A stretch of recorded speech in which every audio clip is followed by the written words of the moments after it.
बुढ़िया की दो नौकरानियां। यह कहानी एक छोटे से गांव की है जहां एक बुजुर्ग महिला अपने पति के साथ एक बड़े से हवेली में रहती थी। उसका नाम था माया देवी। माया देवी का एक ही बेटा था जिसका नाम रघु था।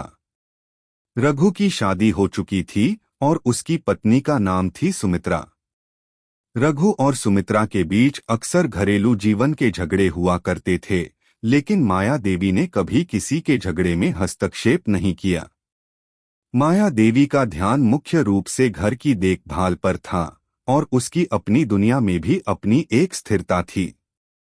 अगर आप अपनी माँ से प्यार करते हो और उनको हमेशा खुश देखना चाहते हो तो चैनल को सब्सक्राइब करो, लाइक करो, जय माता दी कमेंट करो। बहुत ही जल्द आपको खुशखबरी मिलेगी। प्लीज वीडियो को लास्ट तक जरूर देखें। अब आगे सुने।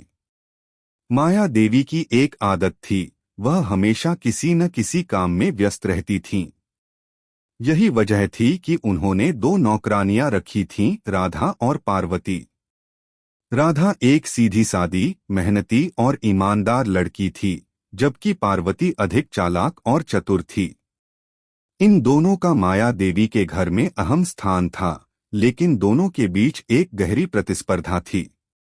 कहानी की शुरुआत।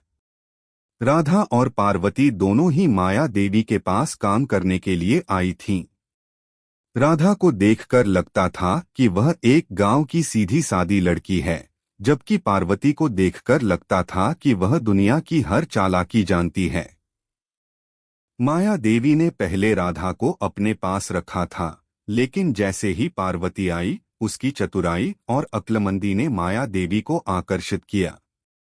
पार्वती माया देवी के लिए हमेशा नए उपाय और सलाह लाती रहती थी और माया देवी को यह बहुत भाता था।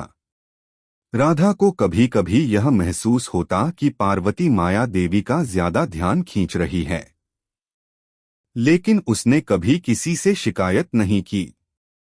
राधा और पार्वती का संघर्ष। समय बीतता गया और रघु तथा सुमित्रा के बीच रिश्तों में खटास आने लगी।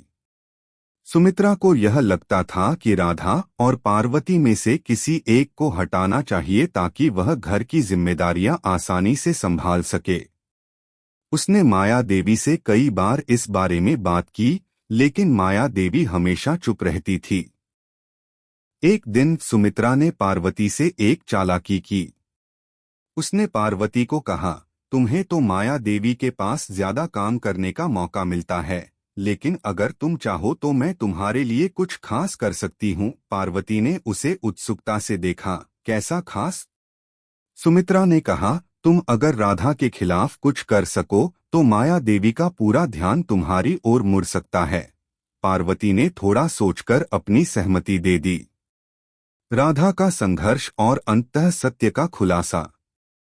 राधा को जब यह सब पता चला तो उसे बहुत दुख हुआ। उसने कभी यह नहीं सोचा था कि पार्वती इतनी चालाकी से काम कर सकती है। लेकिन राधा ने हार नहीं मानी। उसने माया देवी के पास जाकर सब सच सच बता दिया। माया देवी ने राधा की बात ध्यान से सुनी और फिर उसने पार्वती को बुलाया। पार्वती ने सफाई देने की कोशिश की, लेकिन माया देवी को अब सब कुछ समझ में आ चुका था। माया देवी ने पार्वती को घर से निकाल दिया और राधा को फिर से अपनी सबसे भरोसेमंद नौकरानी मान लिया। निष्कर्ष। यह कहानी एक सास बहू के रिश्ते और दो नौकरानियों के संघर्ष के माध्यम से समाज में ईमानदारी, सच्चाई और धोखाधड़ी की परतों को खोलती है। यह दिखाती है कि भले ही किसी की चालाकी या चतुराई अस्थायी रूप से काम कर जाए, लेकिन सच्चाई हमेशा उजागर हो जाती है। सास बहू के रिश्ते में प्यार, विश्वास और समझदारी की आवश्यकता होती है। राधा ने अपने संघर्ष के दौरान यह सिद्ध कर दिया कि सच्चाई और ईमानदारी सबसे महत्वपूर्ण होती है, जबकि पार्वती की चालाकी ने उसे हमेशा के लिए हानि पहुंचाई। इस कहानी में एक संदेश छिपा है कि कभी भी छल और चालाकी से रिश्ते नहीं बनते, बल्कि ईमानदारी, समर्पण और समझदारी से ही मजबूत रिश्ते बनते हैं।